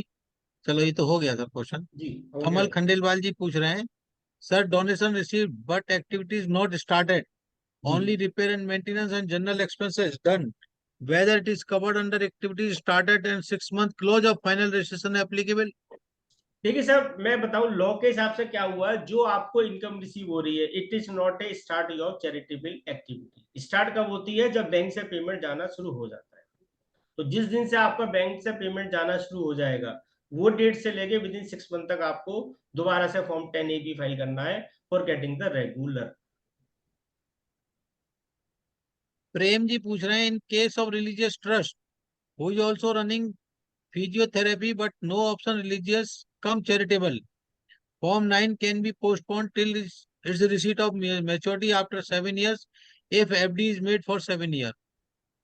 देखिए क्या है कि जैसे कि 3 तरह के नेचर होता है, एक रिलीजियस होता है, एक चैरिटेबल होता है, एक होता है चैरिटेबल कम रिलीजियस, रिलीजियस कम चैरिटेबल। अब रिलीजियस ट्रस्ट के केस में अनोनिमस डोनेशन एग्जम्प्ट होता है, लेकिन चैरिटेबल के केस में रिलीजियस ट्रस्ट में कंडीशन है 5% और 1 लाख वाली, वो टैक्सेबल हो जाती है। अब बुक्स ऑफ अकाउंट जो हमें मेंटेन करने हैं वो उसमें दिया हुआ है, आपकी रिलीजियस एक्टिविटी में कितना खर्च हुआ है। यदि वो रिलीजियस एक्टिविटी में 5% से ज्यादा आपका खर्च हुआ है तो आपको ATG का बेनिफिट नहीं मिलता। तो ITR 7 में ये फिगर पूरी पूरी आपकी दी हुई है कि आपको रिलीजियस में कितना खर्च हुआ है। अनोनिमस डोनेशन यदि मेरा रिलीजियस है तो मेरा वो वॉलेंटरी में कन्वर्ट हो जाता है, तो आपको शेड्यूल BC में जो आपको जितना भी डोनेशन आ रहा है वो आपको दिखाएंगे। और आपका दूसरा पॉइंट था कि मैंने FDR बना ली है, कॉर्पस से जो FDR बनाई हुई है वो आपकी 11.5 में आएगी। तो ITR 7 में 11.5 का अलग से कॉलम दे रखा है, उसमें आपकी बैंक डिटेल और FDR की डिटेल आ जाएगी। ठीक है। दीपक कुचेरिया जी पूछ रहे हैं, sir kindly guide us what is corpus fund and how does the application is done from corpus, further what is the treatment of membership fees received from new members. देखिए membership जो fees होती है it is a revenue nature, जो भी membership fees आपको receive हो रही है वो आपकी इनकम का साइड है, इनकम एक्सपेंडिचर में आएगा। कॉर्पस फंड जहां तक की बात है, फंड 3 तरह के होते हैं, कॉर्पस फंड, वॉलेंटरी डोनेशन और anonymous donation. Corpus fund is a आपकी कैपिटल रिसीट, एक तरफ आपका कॉर्पस फंड आ गया, लेकिन उसकी लिमिटेशन क्या है, आपको उस पैसे को 11.5 में रखना है। 11.5 का मतलब है आपको बैंक अकाउंट में रखने हैं, या सर्टेन स्पेसिफाई उन्होंने ट्रांजेक्शन दे रखे हैं 11.5 के लिए। आप अनलिमिटेड पीरियड तक बैंक में रख सकते हैं। 85% की आपको कंडीशन नहीं लगती, और ना ही इसमें फॉर्म नंबर 10 फाइल होता है। नेक्स्ट क्वेश्चन पवन गुलाटी जी का दोबारा है ये question, if selling of books is business then where to show in 10BB and where net or gross and expenses to be shown separately।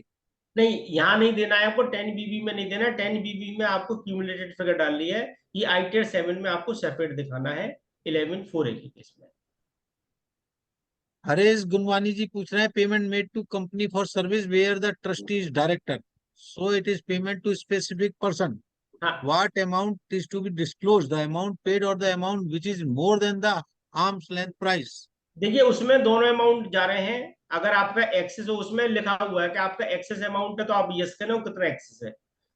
तो आपको दोनों फिगर सेम करनी है, कितना आपने पेमेंट किया हुआ है और कितना उस पेमेंट में एक्सेस है। Both have to you seen as per the schedules.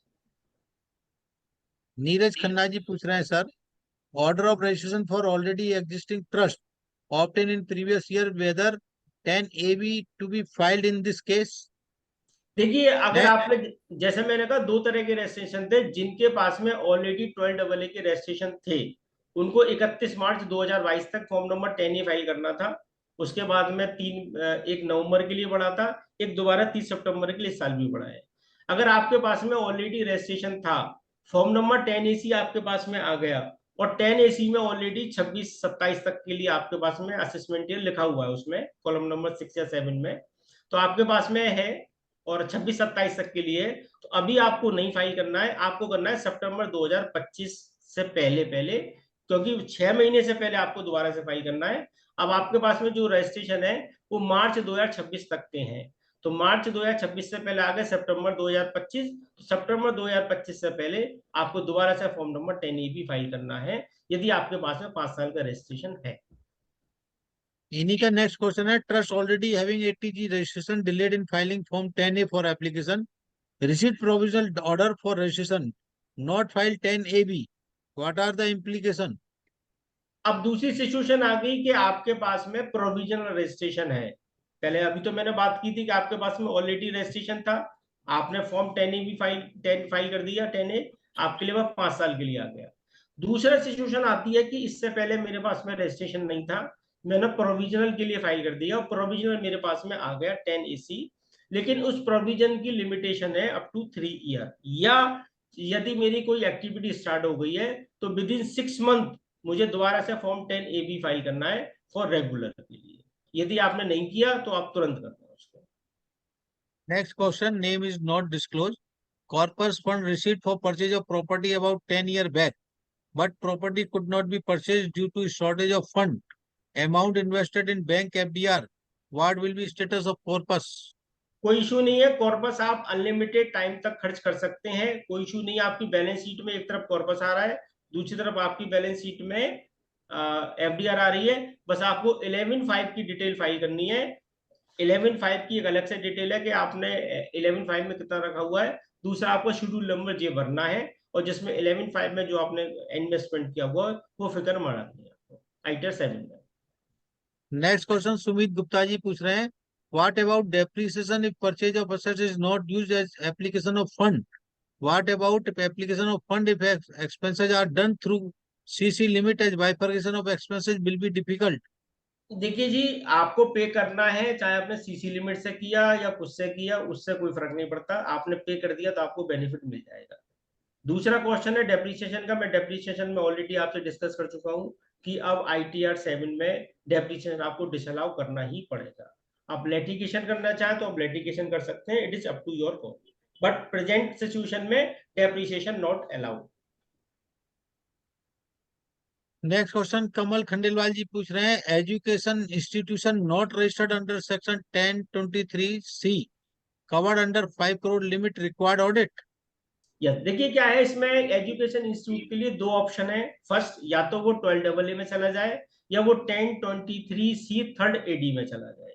यदि आप 1023 थर्ड AD में जा रहे हैं तो आपको 12AB की ऑडिट कराने की कोई जरूरत नहीं है। आप सिंपल ITR 7 फाइल करें और शेड्यूल नंबर IE4 में 4 कॉलम है, उसको आप भर के रिटर्न फाइल कर दें, there is no issue. Vikas Pandey ji पूछ रहे हैं, we are doing research activity in the field of preservation of environment and we do some consultancy in the same field, whether this will be treated as incidental business? No, देखिए incident, देखिए आप यदि कोई research कर रहे हैं तो आपको अपनी रिसर्च की एक ऑर्गेनाइजेशन होती है और इनकम टैक्स से भी आपको उस रिसर्च की एफिलिएशन करानी पड़ती है कि आप रिसर्च कर रहे हैं, तभी आपको बेनिफिट मिलेगा। और सेक्शन 35 इनकम टैक्स का है, उसमें भी जो आपको डोनेशन देता है उसको भी बेनिफिट मिलता है। तो अब आप डिपेंड करेगा आप किस में आ रहे हैं, 1023C में आ रहे हैं या 12AA में आ रहे हैं, सेक्शन 35 में आ रहे हैं। It is up to your registration process. क्योंकि क्या होता है कि रजिस्ट्रेशन मिलता है 12AA के केस में, अप्रूवल मिलता है 1023C के केस में, और नोटिफाइड आप होते हैं सेक्शन 35 के केस में। तो आपका रजिस्ट्रेशन का क्या प्रोसेस है, उसके हिसाब से आपको डिसीजन लेने हैं। केवल कहने से नहीं है कि मैं रिसर्च कर रहा हूं लेकिन आपने रजिस्ट्रेशन नहीं कराया तो आपको बेनिफिट नहीं मिलेगा। नेक्स्ट क्वेश्चन है कमल खंडेलवाल जी का, trust registered under 12A and gross receipt less than 2.5 lakhs, audit required. देखिए साहब, लॉ के हिसाब से तो रिक्वायर्ड नहीं है। 12A भी कहता है यदि आपकी ग्रॉस इनकम 2,50,000 से कम है तो आपको ऑडिट कराने की जरूरत नहीं है। लेकिन यह प्रैक्टिकल पेज क्या फंसता है कि जो एप्लीकेशन ऑफ फंड का बेनिफिट मिलता है वो तभी मिलता है जब आपने ऑडिट रिपोर्ट फाइल कर दी है। अगेन मैं एग्जांपल दे रहा हूं, आपकी 2,40,000 की टोटल ग्रॉस रिसीप्ट है। अब आप क्या करेंगे, आपने अपना 10B नहीं फाइल किया, आपने वो फाइल कर दिया रिटर्न। तो अब जो एप्लीकेशन ऑफ फंड का बेनिफिट मिलता है 11(1) का, वो तभी मिलता है जब आप ऑडिट रिपोर्ट फाइल कर देंगे। तो लॉ के हिसाब से तो आपको ऑडिट कराने की जरूरत नहीं है, लेकिन सीपीसी से आपकी डिमांड आ जाएगी जो कहीं ना कहीं आपको आईटीटी तक आपको खींचना पड़ेगा केस। तो आपको आपको कॉल लेनी है कि करें या ना करें। जीत जाएंगे आप आईटीटी में, कोई इशू नहीं है इसका। सुखदेव मदनानी जी पूछ रहे हैं, please elaborate how to treat receipt of dharamshala where they are taken in form of conclusion and 100% of the receipts are of the nature. Receipts are either against room accommodation taken on or all given for marriage function, etc. Whether this is GPU or can be so it as relief to poor as the rent received in the form of donation is 20% of normal market rate of for similar type of accommodation. देखिए साहब, धर्मशाला के case में ये सारी चीजें presentation को depend करती हैं।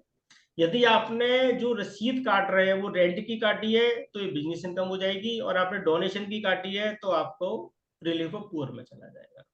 It is up to you. 90% लोग डोनेशन में रसीद काटते हैं तो डोनेशन उनका डोनेशन हो गया और वो रिलीफ ऑफ पुअर की कैटेगरी में कवर हो गया। सर ये फैक्ट है कि जो धर्मशाला है जैसे हमारे मथुरा वृंदावन में भी है, जी, आप रेंट के नाम पर वो सिर्फ डोनेशन की रसीद काटते हैं। यही तो मैंने आपको भी कहा, डोनेशन की हाँ काटते हैं तो वो रिलीफ ऑफ पुअर में कवर हो गया। और आपने रेंटल की रसीद काट दी तो उसमें जीएसटी भी इंप्लीकेशन हो जाएगा यदि 1,000 से ज्यादा है आपका रेंट, और फिर आपको और भी प्रॉब्लम आ जाएगी। जी सर।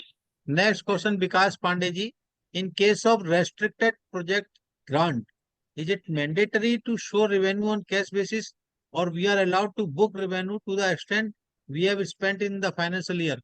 देखिए, जो ग्रांट मिलती है वो भी दो तरह की मिलती है। कैपिटल ग्रांट अलग मिलती है, रेवेन्यू नेचर की ग्रांट अलग मिलती है। और रेवेन्यू नेचर की ग्रांट में भी टाइम पीरियड होता है, स्पेन होता है कि 2 साल की एक साथ आपको ग्रांट मिल गई, 2 साल में आपको खर्च करनी है।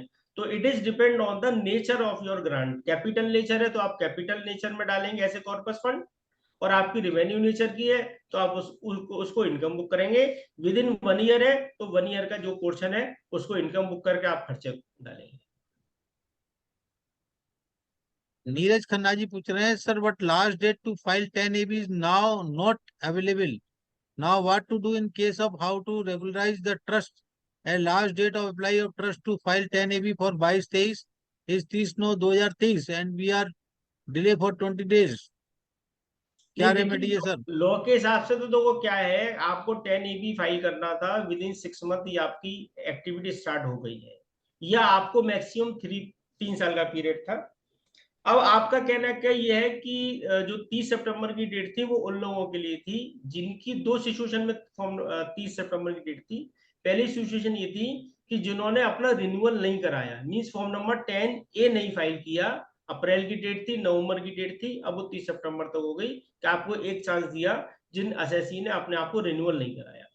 दूसरा ये था एक्ट में, जिनको फॉर्म नंबर 10AB फाइल करने थे, यदि उनकी एक्टिविटी स्टार्ट हो गई विद इन 6 मंथ में, तो उनके लिए कंडोन इन्होंने डाला था। यदि आपकी एक्टिविटी ऑलरेडी स्टार्ट हो गई है, अभी तक आपने फॉर्म 10AB नहीं फाइल किया, तो आप 30 सितंबर तक फाइल कर देंगे तो आपको ऑटोमेटिकली कंडोन मिल जाएगा। अब आपने नहीं फाइल किया तो आपको 119 सेक्शन में सीआईटी से कंडोन लेना पड़ेगा, तभी आपका, अब यह फाइल तो हो जाएगा लेकिन आपको कंडोन लेना पड़ेगा, और जो फाइल होगा वो करंट ईयर से होगा, बैक डेट से नहीं हो सकता। तो जब बैक डेट से सर फाइल ही नहीं होगा तो बैक डेट से वो देंगे भी नहीं फिर आपको हाँ रजिस्ट्रेशन तो का आप, बेनिफिट? हाँ बिल्कुल नहीं देंगे, क्योंकि जिस साल में आपका खत्म हो गया उस साल के बाद में फिर आपको 85% का बेनिफिट नहीं मिलेगा। तो फिर फिर कंडोन आपकी, हम किस फिर हम कंडोन किस चीज की मांगेंगे जब हमने रजिस्ट्रेशन ही अप्लाई नहीं किया? हाँ रजिस्ट्रेशन अब इसमें ये हो सकता है कि पहले आप कंडोन अप्लाई करें, कंडोन आपका मिल जाएगा, फिर आपकी विंडो खुल जाएगी, देन यू कैन फाइल। हाँ ठीक, ये बात है, ठीक है। ठीक है, आई होप कि मेंबर ने बिल्कुल अंडरस्टैंड कर लिया होगा। सर का बिल्कुल व्यू क्लियर है कि पहले आप कंडोन कराएं डिले, और उसके बाद जब विंडो ओपन हो जाए तब फाइल करें। नेक्स्ट क्वेश्चन दिलीप कुमार नरूला जी पूछ रहे हैं, I am maintaining my books of accounts on mercantile basis and also reflecting the application on mercantile basis. As cash accounting is not possible, what will be the consequence if already filed? देखिए जी, अब क्या है, जगह दो चीजें हैं। Law ये कहता है कि आपको मर्केंटाइल बेसिस करना है या कैश बेसिस करना है, हाइब्रिड सिस्टम नॉट अलाउड। अब इनकम टैक्स में तो एक तरफ तो आपको इनकम आपने मर्केंटाइल बेसिस पे की है, और एक्सपेंडिचर जो आपको बेनिफिट मिल रहा है वो आपको कैश बेसिस है ना। अब इसमें प्रॉब्लम क्या है, देखो उन्होंने एक फॉर्म नंबर 9A भी दिया हुआ है। 9A का क्या मतलब है कि जो इनकम आपको रिसीव नहीं हुई उसका हम 9A फाइल कर दें। तो अल्टीमेटली क्या हुआ कि इनकम भी आपकी कैश बेसिस पे हो गई, और एक्सपेंडिचर ऑलरेडी आपको कैश बेसिस पर है इनडायरेक्टली। तो बुक्स ऑफ अकाउंट तो आपको या तो कैश बेसिस करने हैं या मर्केंटाइल करने हैं, it is up to your call. Next question Harish Sachdeva ji का है, can a school go in 1023C even if he has taken registration under section 12AA? बिल्कुल ले सकते हैं, मेरे पास 100%। ऑप्शन है, जिस ऑप्शन में मुझे बेनिफिट मिलेगा मैं वो ऑप्शन एडॉप्ट कर सकता हूँ। It is up to you. बस सब्जेक्ट टू, इसमें दो सिचुएशन है। पहला, आपका पर्पस, आपका जो पर्पस है वो एजुकेशन होना चाहिए। दूसरा, आपका प्रॉफिट मोटिव नहीं होना चाहिए। तीसरा, जो जब से नोबेल एजुकेशन सोसाइटी का केस आया है कि यदि आपके बाई लॉज में एजुकेशन के अलावा और भी ऑब्जेक्टिव हो गए तो आपको 1023C का बेनिफिट नहीं मिलेगा। ये तीन चीज आपको देखनी है। अगर आप तीनों चीजों में कवर करते हैं तो 1023C थर्ड एडी का आप बेनिफिट ले सकते हैं। Next question, again name is not given. Salary paid during the year can be treated as application of accumulation of previous year. नहीं, देखिए साहब, प्रीवियस, हाँ डेफिनेटली जो आपने करंट ईयर का खर्चा किया वो आपका एप्लीकेशन फंड माना जाएगा, चाहे सैलरी हो चाहे वट एवर। हरदीप सिंगल जी पूछ रहे हैं, one of the trust was allotted temporary registration by the income tax department. We applied for re-registration, but the department has raised query in respect of non-consisting of irrevocable clause in trust deed. जी Now, what are the implications on the assets held by the trust and other income earned like donation and interest, etc.? देखिए जब trust डीट में, trust हमेशा दो तरह के होते हैं, इर्रेवोकेबल और रोकेबल। रोकेबल का मतलब है जो सेटलर जब ट्रस्ट को बनाता है तो वो कंडीशन देता है कि जो पैसा मैंने दे दिया वो मैं वापस नहीं लूंगा, तो it is a kind of irrevocable. यदि उसमें ट्रस्ट डीट में आपने कॉलम लिख दिया कि सेटलर कभी भी उस पैसों को वापस ले सकता है, तो वो ट्रस्ट हो गया आपका रोकेबल, उसमें इनकम टैक्स का बेनिफिट नहीं मिलता। अब बात आती है आपकी ट्रस्ट डीट में नहीं है, तो आप ट्रस्ट डीट को अमेंड कराएं और उसमें ये वो क्लॉज डालें, तभी आपको इनकम टैक्स का बेनिफिट मिलेगा, अदरवाइज नहीं मिलेगा। करेक्ट। सर मैंने दो क्वेश्चन आपको जरा क्वेरी आई थी मेरे व्हाट्सएप पे, जी मैंने सर वो आपको भेज दिए हैं, तो मैं जरा एक बार सर उनको पढ़ दो सर, सर मेरे भी बड़े एक क्वेश्चन है।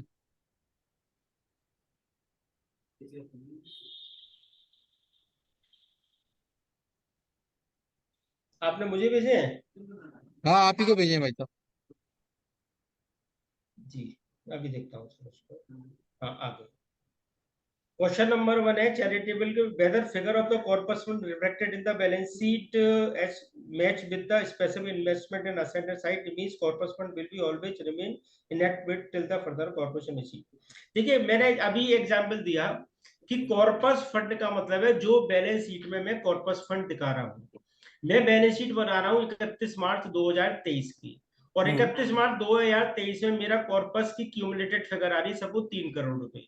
तो मुझे 3 करोड़ रुपए का हिसाब देना शेड्यूल नंबर आर में कि आपने 3 करोड़ रुपए अब तक कैसे कैसे खर्च किए हैं। जैसे जैसे आपने खर्च किए हुए वो शेड्यूल नंबर आर में वो 3 करोड़ का आपको हिसाब देना है। यदि आपका 3 करोड़ में जो पैसा बच गया है वो आपको 11.5 में डालना है। 11.5 का होता है या तो आपके बैंक अकाउंट में हो या आपकी 11.5 में जो स्पेसिफिक सिक्योरिटीज दी है उसमें जमा हो।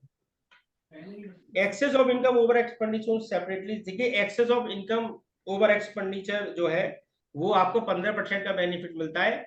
15% से ज्यादा है आपका, अच्छा एक्सेस ऑफ एप्लीकेशन जो है वो रिजर्व एंड सरप्लस में करते हैं, उसको कॉर्पस में मिक्स नहीं करना चाहिए। तो सर वो जनरल फंड को फिर कहाँ दिखाएंगे, वो जो जनरल फंड क्रिएट कर लिया हमने, जैसे जैसे एक्यूमुलेशन हो रही है ना 10-10% ओवर हाँ द, वही जो जो तो एक आपका तो जनरल कॉर्पस फंड, फंड आ गया, जनरल फंड आ गया, नहीं जो आप तो दो तरह के, एक तो कॉर्पस फंड आ गया जो आप जो सामने वाले ने स्पेसिफिक स्पेसिफिक डायरेक्शन ड्यूरेशन कर थी वो लिया। कॉर्पस फंड में चली गई। दूसरा आपका आगे जो 15% का एक्यूमुलेशन हो रहा है वो कहाँ दिखाएं, तो हाँ इसके दो तरीके हैं। हम लोग क्या करते हैं, रिजर्व एंड सरप्लस करके हाँ एक जी। बैलेंस शीट में देखते हैं और वहां लिखते हैं excess of income over excess, जैसे हम प्रॉफिट एंड लॉस अकाउंट दिखाते हैं सेम वहां एक्सेस दिखाते हैं। और उसको आईटीआर में जो फाइल हमें जो फाइल करना है आईटीआर 7 में, वो लास्ट वाले कॉलम में करना है, अदर आपका जनरल रिजर्व उसमें वो अदर देखना जनरल है। रिजर्व। जी, आईटीआर दूसरा 7 का कॉलम कॉलम नंबर 5 है कॉर्पस का, उसमें लास्ट वाला जो कॉलम है शायद 5 ही है, उसमें आपको दिखाना है जनरल फंड के नाम से या रिजर्व सरप्लस, वॉट एवर जो जनरल आप फंड में। टेक्नोलॉजी यूज करें। तीसरा है in the case of losses, ठीक है। लॉसेस जो होता है, सपोज मेरे 100 रुपए की, अब मैं बैलेंस शीट में देता हूँ, सपोज मेरा एक्यूमुलेशन लॉस आ रहा है बैलेंस शीट में, तो मैं कहाँ दिखाऊं उसको, ठीक है ना। तो अभी तक क्या था कि अगर आपको लगता है कि एक्यूमुलेशन लॉस जो है वो अभी तक आपका होना है और आगे शायद कंपनसेट नहीं हो पाएगा, तो उस एक्यूमुलेशन लॉस को आप कॉर्पस से कम खर्च कम कर सकते हैं, it is up to you. क्योंकि अब क्या है कि कॉर्पस की जो फिगर जा रही है वो फर्स्ट टाइम जा रही है, आने वाले टाइम में वो ऑलरेडी आपका सिस्टम जो है वो अपने आप करेगा कि ओपनिंग बैलेंस क्या था, क्लोजिंग बैलेंस क्या था। दूसरा क्या है कि जब आपकी कॉर्पस की शेड्यूल आप भरेंगे, आर भरेंगे ना, तो शेड्यूल आर में भी आपको प्रॉब्लम आएगी, क्योंकि उसमें जो आपका लॉस हो गया वो कहीं बैलेंस शीट में तो कहीं शो नहीं होगा, और बैलेंस शीट में आप शो कर रहे होंगे मिसलेनियस असेट में। हालांकि इस साल उन्होंने अपने बैलेंस शीट के फॉर्मेट में वो चेंज कर दिया है, तो उसके दो ऑप्शन है, या तो आप कैरी फॉरवर्ड करो बैलेंस शीट की असेट साइड में दिखा के, या उसको कॉर्पस से कम कर दो।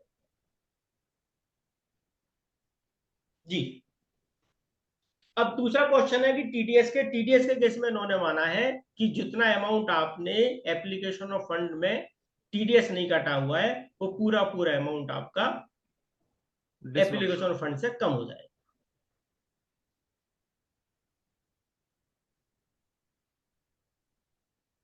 जी राजेश जी, क्वेश्चन हो चुके हैं मेरे। सर दो अच्छा छोटे से नहीं अभी प्रश्न सर, इंटरेस्ट ऑन टीडीएस को हम डिसॉल्वेबल डालेंगे कि अलाउबल दिखाएंगे? नहीं सर, अलाउ यहाँ सारे अलाउेबल है, कोई कोई और क्योंकि जो यहाँ और इनकम टैक्स के रिफंड पे जो ब्याज आता है वो आपकी इनकम में आएगा सर। सीधा इनकम में, अलग से नहीं हाँ, दिखाना? शेड्यूल एआई में। ठीक है सर। अच्छा, दो जो भी हमारी इनकम आएगी इसमें वो मेरे शेड्यूल एआई में आएगी। हाँ जी ऐसा सर। नहीं मैं, अगर मुझे रेंट आ रहा है तो मैं हाउस प्रॉपर्टी में ले गया, मुझे इंटरेस्ट इनकम आ रही तो इनकम अदर सोर्सेज में ले गया, ये नहीं करना मुझे। Whatever is income earn by the, चाहे वो रेंट हो, चाहे वो इंटरेस्ट हो, चाहे वो कैपिटल गेन हो, मुझे सारी सारी इनकम शेड्यूल एआई में ही सर दिखानी है। ग्रॉस इनकम और ग्रॉस एप्लीकेशन है, बस जी डेप्रिसिएशन को छोड़ के। जी एक साथ छोटे क्वेश्चन दो तीन और आए हैं। जी नेक्स्ट क्वेश्चन है दिलीप कुमार नरूला जी का। जी if I have already filed income and expenditure on mercantile basis जी and if go through my books application is more than 85%, जी if go on cash basis, जी if there will be any issue? नहीं, देखिए साहब, books जो मुझे maintain करनी है वो अकाउंटिंग स्टैंडर्ड के हिसाब वो से कह रहे हैं करनी कि है। यदि हम कैश बेसिस पे काउंट करें तो हमारी एप्लीकेशन 85% से ज्यादा है। तो कोई प्रॉब्लम नहीं है, आप क्या करेंगे, जो हमने शेड्यूल नंबर अभी कॉलम नंबर 23 बताया, 23 नंबर में आप लिखेंगे जो आपने पे नहीं किया उसको लेस कर देंगे, और अगर आपकी 85% से ज्यादा आ रहा है एप्लीकेशन तो there is no issue, remaining आपको बेनिफिट मिल जाएगा। शुभम सिंघानिया जी पूछ रहे हैं corpus fund 11.5 of educational institute not spend within 5 year as mandated by law. नहीं, 11.5 का कॉर्पस से कोई कॉर्पस अलग है, कॉर्पस आप अनलिमिटेड टाइम तक 11.5 में रख सकते हैं, उसमें ना तो 5 साल की कंडीशन तभी फाइल होती है जब आपने फॉर्म नंबर 10 फाइल किया हो, और फॉर्म नंबर 10 जो है वो कॉर्पस फंड के केस में फाइल नहीं होता है। नेक्स्ट क्वेश्चन है trust running dharamshala want to dissolve can it sell the property and donate the entire money to any other trust having same object? The trust as educational and medical relief also it is object in the trust deed, or up to the extent of 85% only as per the new provision. Alternatively, is money invested in fixed deposit treated as application of income as per the one case law gone through earlier? देखिए क्या चाहिए, यदि मैं आज की date में trust को dissolve करना चाहता हूं तो उसकी मैंडेटरी 2 रिक्वायरमेंट है।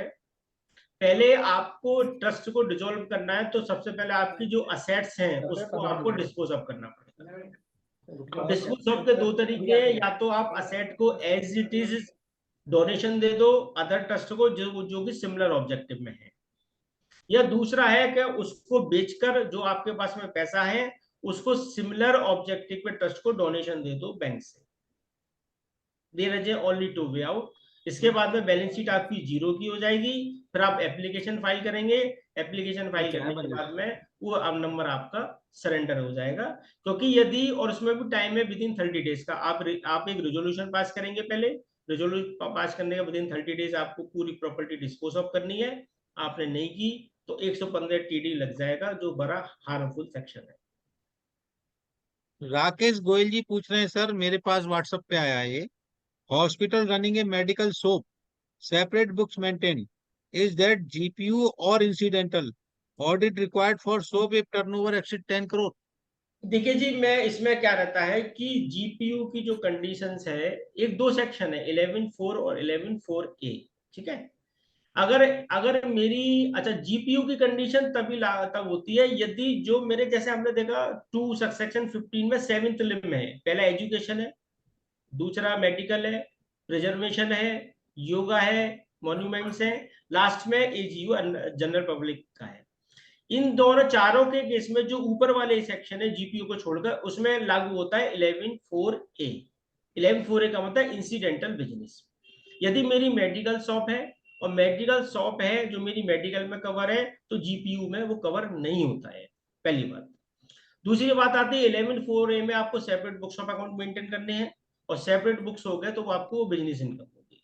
और बिजनेस इनकम मतलब है जो सेक्शन 28 से लेके 43 है, वो उसी बिजनेस में सेक्शन जो 11.4 है उस पर वो इम्पोज हो जाएंगे, लागू हो जाएंगे। उसके हिसाब से फिर आपको चलना है। हरीश तीसरा ये, सरदेवाजी जो इसका जो प्रॉफिट आ रहा है वो आपको चैरिटेबल एक्टिविटी में खर्च करना है। अल्टीमेटली क्या है, जो बुक्स ऑफ अकाउंट आप बनाएंगे, 2 बुक्स ऑफ अकाउंट बनाएंगे, एक आपका मेन का, एक आपका इंसिडेंटल का। और इंसिडेंटल बिजनेस का जो प्रॉफिट है वो आप मेन में ट्रांसफर कर देंगे, जिसका आपको 85% पैसा चैरिटी में खर्च करना है। नेक्स्ट क्वेश्चन हरीश सचदेवाजी पूछ रहे हैं, what if 10B is not filed up to 31/10/2023? देखिए, जब आपने 10B 31/2023 तक नहीं फाइल किया तो जितना एप्लीकेशन ऑफ फंड आप ले रहे हैं, जैसे सपोज आपकी 3 करोड़ रुपए की रिसिप्ट है, 2 करोड़ 80 लाख के आपके खर्चे हैं, तो 2 करोड़ 80 लाख के खर्चे जो आपने किए हुए हैं वो आपके 0 हो जाएंगे, और 3 करोड़ पर 30% का टैक्स लग जाएगा। एक तो रेमेडीज ये है। दूसरी रेमेडीज हो जाएगी सेक्शन 1310 1310, इन्होंने एक सेक्शन डाला है, फिर आपको उसमें रिटर्न फाइल करनी पड़ेगी। उसमें क्या होगा, आपके जो रेवेन्यू नेचर के खर्चे हैं वो आपको मिल जाएंगे, और बैलेंस जो आपका प्रॉफिट है, ना तो आपको 15% का बेनिफिट मिलेगा, ना आपको कैपिटल एक्सपेंडिचर का बेनिफिट मिलेगा, ना डेप्रिसिएशन का बेनिफिट मिलेगा, और जो 40A I3 वगैरह है उन सब का किसी का बेनिफिट ना करके जो प्रॉफिट आएगा उस पर आपके एओपी रेट लग के आपको टैक्स लग जाएगा। Next question Sukhdev Mandani, can form 10B of trust be prepared on basis of income declaration on mercantile basis and application done on cash basis, even if books are maintained on mercantile basis? In that case, we need not deduct payment not done before the year end. नहीं, आपको payment का benefit तभी मिलेगा जब आपने पे कर दिया, चाहे आपके मर्केंटाइल बेसिस पे अकाउंटिंग है। It is up to you. आपको कैश बेसिस में कन्वर्ट करना है तो नोट्स अकाउंट में डालेंगे, कैश बेसिस पे करें, या फॉर्म नंबर 9A फाइल करें। This only 2 solutions. Next question, Neeraj Khanna ji. Sir, all details of specified person to be entered or only those whose donation received or any transaction done? नहीं, देखिए, अगर आपने during the year में किसी person से 50,000 से ज्यादा का डोनेशन लिया है, वो स्पेसिफाइड पर्सन हो गया, और दूसरे जितने भी आपके ऑफिस बियरर हैं वो सब स्पेसिफाइड पर्सन हो गए। Next question, Harish Sachdevaji. Where to show 15% disallowance of donation paid to other trust? देखिए, इसमें डिसअलाउंस नहीं करना। जब आप एप्लीकेशन ऑफ फंड निकालेंगे मैनुअली, उसमें अगर आपने 100 रुपए का आपने डोनेशन दिया हुआ है, तो एप्लीकेशन ऑफ फंड जब आप कैलकुलेट करेंगे उसमें 85% आपको लिखना है, ऑटोमेटिकली नहीं है ये। Next and last question, Dev Kishan Taparia ji. Whether CSR fund can be taken as normal donation? देखिए साहब, शेड्यूल बीसी में जो दिया हुआ है वो सीएसआर को अलग से दिया हुआ है। शेड्यूल बीसी में 4 तरह के डोनेशन दे रखे हैं। वॉलेंट्री डोनेशन अलग से दे रखा है, कॉर्पस डोनेशन अलग से दे रखा है, गवर्नमेंट ग्रांट अलग से दे रखी है, एफसीआरए अलग से दे रखा है और सीएसआर फंड अलग से दे रखा है। इन पांचों को आपको अलग अलग क्वांटिफाई करके अलग अलग कॉलम में दिखाने हैं, आप मिक्स नहीं कर सकते उनको। चलो सर, 2 क्वेश्चन और ले लेते हैं लास्ट। सुखदेव मदनानी जी पूछ रहे हैं, detail whether is to be given for all specified person and relative even if no transaction done. देखिए साहब, मैं तो ये एडवाइस कर रहा हूँ कि जिनके साथ में ट्रांजेक्शन है रिलेटेड, ऑफिस बियरर के तो आपको देने ही है, और जिस स्पेसिफाइड पर्सन रिलेटेड पर्सन के साथ आपके ट्रांजेक्शन है उन्हीं की डिटेल देनी है। बाकी तो आप एक एग्जांपल दो, एक ट्रस्ट है उसमें 7 सपोज ऑफिस बियरर हैं, तो अब लॉ के हिसाब से तो उन 7 के स्पाउस की डिटेल देनी है, उन 7 के फादर की डिटेल देनी है, मदर की देनी है, बच्चों की देनी है। कहां तक डिटेल दोगे आप? तो ultimately it is advisable office bearer सबकी डिटेल दे दो, और जो स्पेसिफाइड पर्सन के साथ में आपके ट्रांजेक्शन है उनका नाम जरूर दे। लास्ट क्वेश्चन, फिर क्वेश्चन आ गया एक। हरदीप सिंगल जी पूछ रहे हैं, kindly explain if nothing is mentioned about irrevocable clause in deed, whether teacher irrevocable or not. What about implication on assets held by the trust on the date of withdrawal of exemption? नहीं देगा, exemption इसके लिए आप वैसे तो income tax वाला आपको exemption नहीं देगा। आपको बेटर यही है, अगर आपका केस चल रहा है तो इनकम टैक्स में एक लेटर दे दो कि हम ट्रस्ट डीड में अमेंड कर रहे हैं, वो आपको टाइम देगा, उस टाइम पे आप ट्रस्ट डीड को अमेंड करके अमेंडमेंट डीड वहां सप्लाई कर दें, then income tax proceeding will be going on. Last question, Kiran Rawat ji. Sir, I have received rental income in trust and it is already shown in GST and amount of rental income exceed 20% limit. Provide remedial action. नहीं, ये चीज depend करेगा आप किस में, किस activity में registered है। आप एजुकेशन में रजिस्टर्ड है तो 20% वाला कॉलम आपके लिए लागू नहीं होगा, केवल जब लागू होता है जब आप ऑलरेडी जीपीयू में रजिस्टर्ड है। आप मेडिकल में रजिस्टर्ड है, आपको रेंटल इनकम हो रही है, जीपीयू नहीं है, 20% की लिमिट काउंट नहीं होगी। चलो sir, thank you very much sir for giving your valuable time at the 11th hour, and I request our Rajiv Kohli ji for a formal vote of thanks, sir. Over to Rajiv Kohli, sir. Thank you, Ved Mitra ji. You really elaborated and explained all the queries in a very simple, elaborate manner. And clearly, at this point of time, it was the most panacea for filing of 10B and 10BB, which is much more comprehensive than our tax audit reports also. The amount of information, the amount of details you have to fish out, the things you have to, the first time, so next time it will become more routine. But this year, you had lots of problems at doing all these things. Yeah. And all this clarification and the situations and the scenarios you have worked out is very good. And basically, the thumb rule is either you're going to corpus donation, voluntary donation, all rest are